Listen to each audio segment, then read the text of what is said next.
to this episode of ArtsAbly in Conversation. My name is Diane Collin.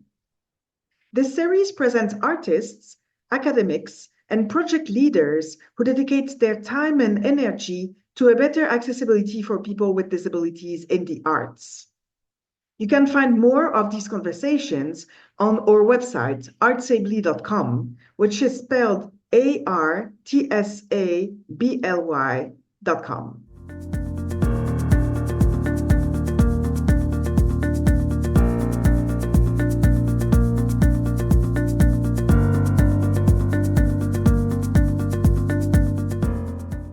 Today, ArtsAbly is in conversation with Dan Flanagan, a solo and orchestral violinist, a concertmaster of 2 opera orchestras, a composer, and a violin instructor at University of California, Berkeley.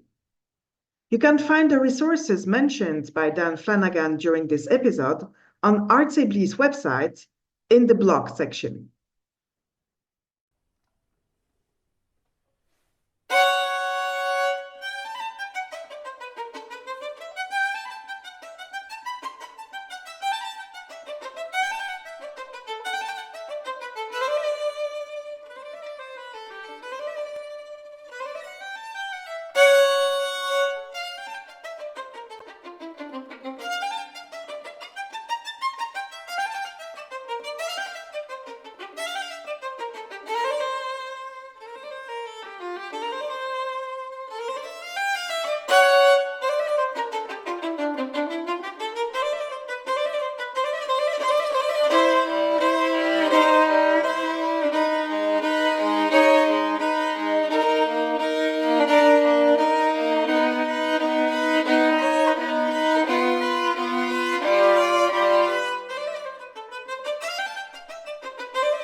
Hello, and welcome to this new episode of ArtsAbly in Conversation.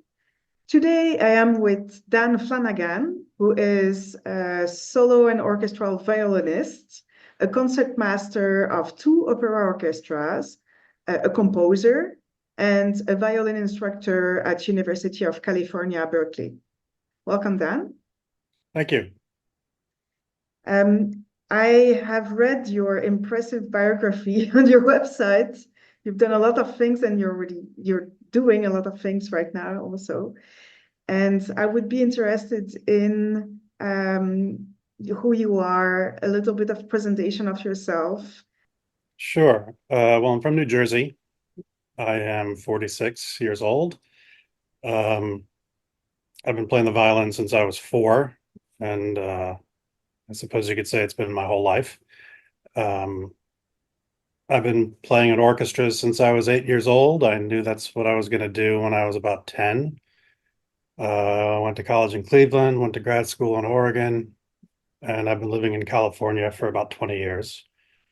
Um, the last 15 of which in Berkeley, and I love it here.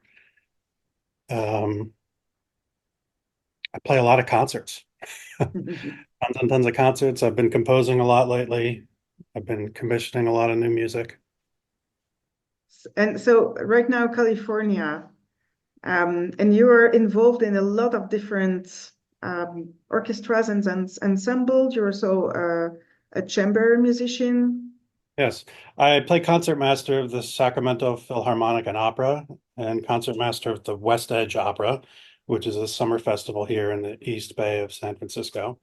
I teach violin at UC Berkeley. I usually have about 15 students there, majors and non-majors. And I have two chamber ensembles, Trio Solano, it's a string trio, and I recently founded the Berkelium String Quartet. We named ourselves after the element that was discovered in Berkeley in 1949. We have our first concert coming up in about 3 weeks, so that's exciting. And then I have the Bow and the Brush, which is a personal project. I started it during the pandemic. I began commissioning my favorite composers to write pieces inspired by paintings, and then composed several myself.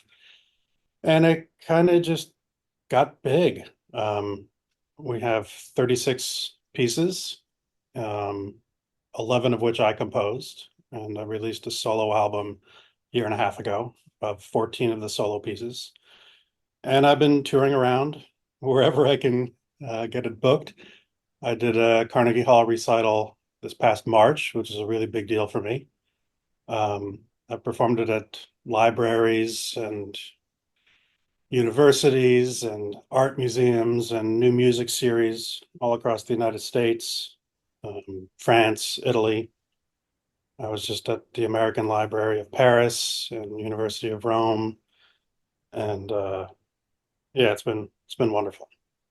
So I guess that when you're doing that kind of work, you're also discussing with the audience and how they have felt their own interpretations of these paintings that you're performing. Yes, I think that's a crucial part. Um, the composers all interpret the art differently, which has fascinated me. In some cases, they just conjure up the same feeling that the painting has. That's how I compose my pieces. Others take an element of it that reminds them of something else, that reminds them of something else, and then go in a direction. And I think that's amazing. Um, many of the audiences aren't new music aficionados, so they're not interested in extremely experimental, weird sounding stuff. That's a very small niche.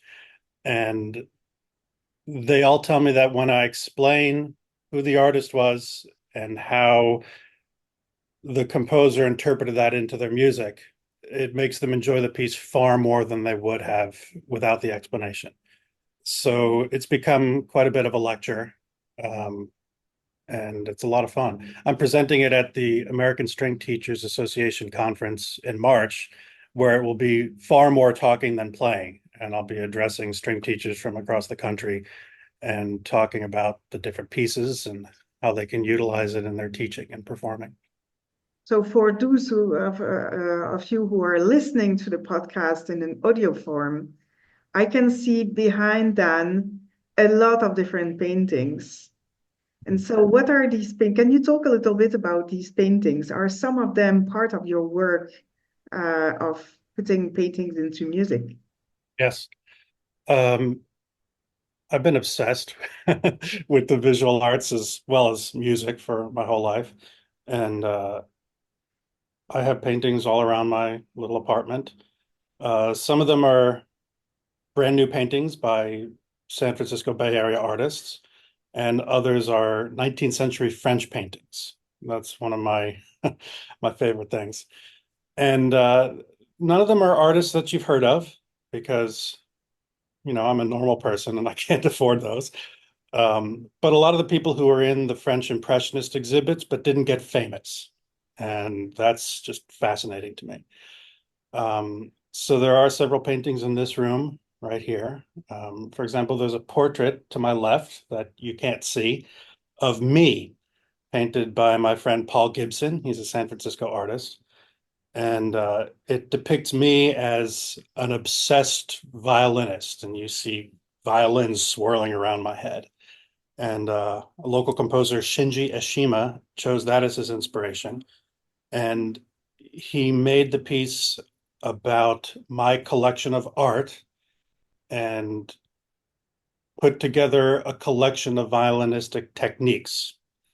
And it's a very beautiful, soulful piece that I've been performing a lot. Next to that, there's an abstract painting by Nikki Vismara, and Libby Larson chose that. And that's one of the pieces where she depicts the mood of it, a simultaneous busyness of all the blue dots all over the place, along with the stillness that you feel from the painting as a whole. Directly behind me, there's a painting by Robert Antoine Pinchon from 1929, and it's the Grand Place in Brussels. And Jose Gonzalez Granero picked that as his inspiration. And, he went a different direction. He visited the Grand Place when he was a little kid. It was the first time he left Spain. And he remembers a strolling violinist. So he wrote a piece called Cadenza #2, and it's about this gypsy violinist playing the violin in the square.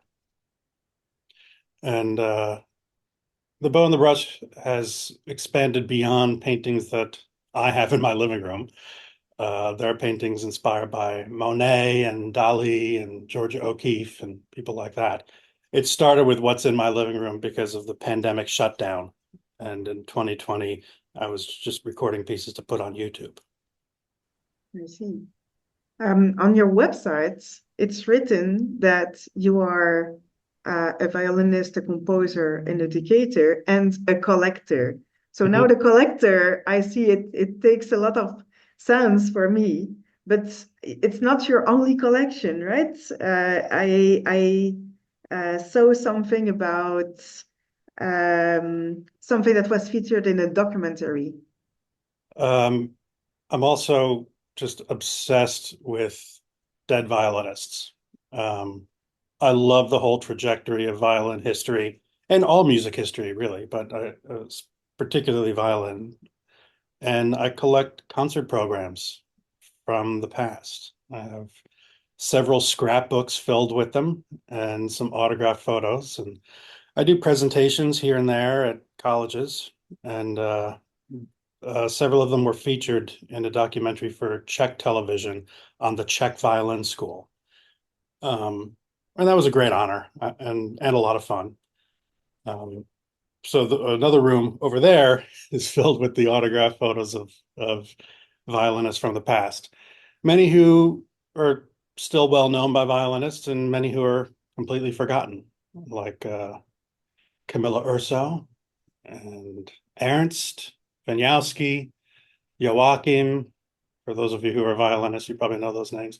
There's also a photo of Leonora Jackson, who nobody knows who that is anymore, but it's autographed to her teacher, Joachim. So I have that photo and Joachim's photo looking at each other, and it makes me really happy. I see. Okay, so I know you thanks to an organization called RAMT. And in RAMT, it's all about highlighting the work of musicians with disabilities. And how does your work relate to the disability arts? 99% of it does not. There's just one piece I composed that relates to my own disability, which is chronic Lyme disease. I've had it since I was a little kid, so over 30 years. I only got proper diagnosis about 7 years ago, which is not that uncommon. Growing up in New Jersey in the 80s, there was a lot of Lyme disease running around, but we didn't really know about it yet. I mean, we'd heard of it, but doctors didn't really know how to diagnose it yet. So I had misdiagnoses for a couple of decades and then found out what it is when I was in my 30s. So I wrote one piece about it. It's called Rhapsody in Discomfort, number 8, Ehrlichia. Ehrlichia is one of the diseases under the Lyme umbrella. There are 46 different bacterial infections that are known that you can get from ticks and some other similar insects. And anybody who has one of these diseases has a whole slew of symptoms from multiple diseases and multiple bands within the diseases. So um, each case is quite unique. Unfortunately, once you've had it for a long time, it burrows deep in the nervous system and in the brain, and it's virtually impossible to cure. And I went through about 6 years of treatments, none of which actually worked. And I finally gave up. I may get back to it eventually if something new shows up, but I found the treatments to just be too destructive to my present life without much hope for cure. Um, so I'm busying myself performing and composing as much as I can now. So I did write one piece about it. It was supposed to be sort of a joke, and then it just got serious. And it depicts abstractly different symptoms of a Lyme disease patient, as well as the onslaught of the treatments. Um, and then I commissioned an artist with Lyme to create a painting. Her name is Nancy Schroeder. She's in Connecticut. And we made a video of the piece and shared it on a bunch of platforms, and lots of people loved it. Um, I heard from probably a couple hundred different Lyme patients around the world telling me how much the piece meant to them, which was thrilling for me. I hadn't planned on anything like that. So that was nice. But that's really the only example of my disability in my art form. For me, the arts are a vacation away from that. Um, I don't express it that much through music. I may do more in the future, but so far that's where it's at. And so, how does this Lyme disease impact your musicianship or your performance practices or uh, your teaching practices? It mostly affects my performance because I'm just in a lot of pain all the time, and I'm always exhausted, and I have constant vertigo. Um, all my muscles are attacked, all my nerves. I have tendonitis all over the place that doesn't heal. So every note I play hurts, and my muscles don't want to cooperate. Um, Specifically, it just affects my ability to play accurately. And accuracy is a really big part of classical music performance. Um, so I guess it's a little bit of a struggle all the time. Um, I don't think it affects my teaching because I can just sit there and talk. So that works out really well. I also don't think it affects my composing, um, except my hands hurt from typing when I have to create parts. But it definitely gets in the way of playing the violin. There's no Mhm. doubt about that. Um, what are your future concerts or things that you're working on right now? Mhm. This season, I'm focusing on my chamber ensembles, particularly the Berkeley String Quartet.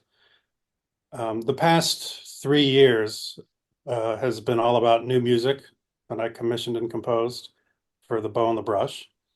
And this year I'm continuing it, but I I felt this urge to just play all the string quartets of Beethoven.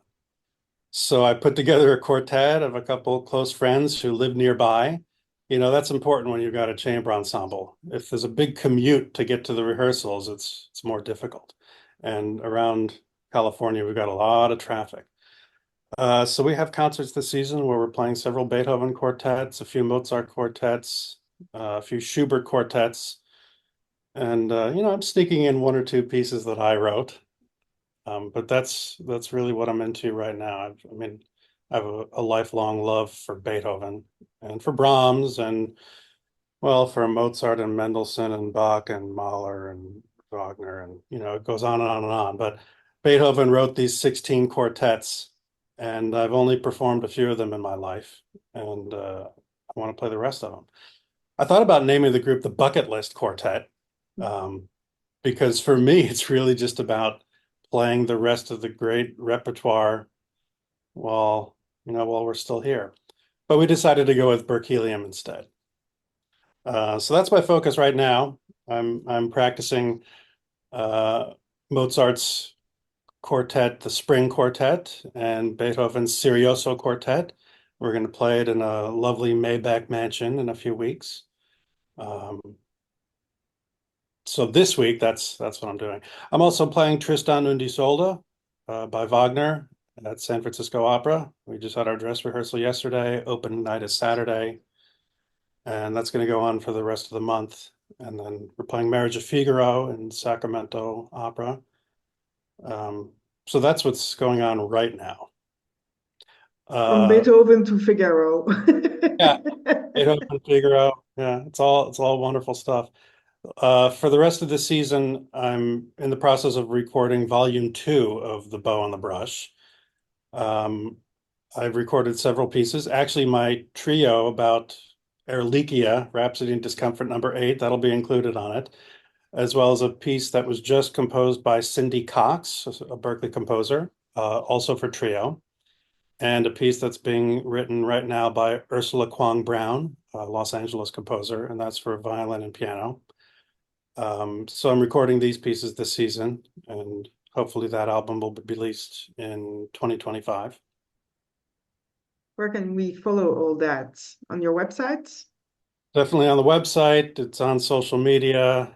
The albums come out on all the streaming platforms. So the volume 1 is available, everywhere, Spotify, Apple Music, all that. And volume 2 will be as well. When it gets released, I'll certainly announce it on Facebook and Instagram and my website. Okay, great. We're looking forward to that. Actually, if you want to send it to us, and we will just spread the word also. Oh, wonderful. Thank you. I will. I have a last question for you, and it's about people who might have motivated you or inspired you or brought something in your musical career. If you have one or two people to think of and to name, who would it be and why? One or two. Well, I'm Or sorry more. sorry to the other 49 that there isn't time to mention. I was lucky to have many wonderful violin teachers throughout my life. Louise Butler when I was a kid in New Jersey, who I'm still in touch with, and Janina Robinson after that, and Linda Cerrone when I was in college in Cleveland. Hal Grossman, Fritz Gerhardt, these were all wonderful teachers, all of whom I'm still in touch with, except for Janina Robinson, who's passed away. In the early part of my career, the conductor Michael Morgan, he made a big difference for me.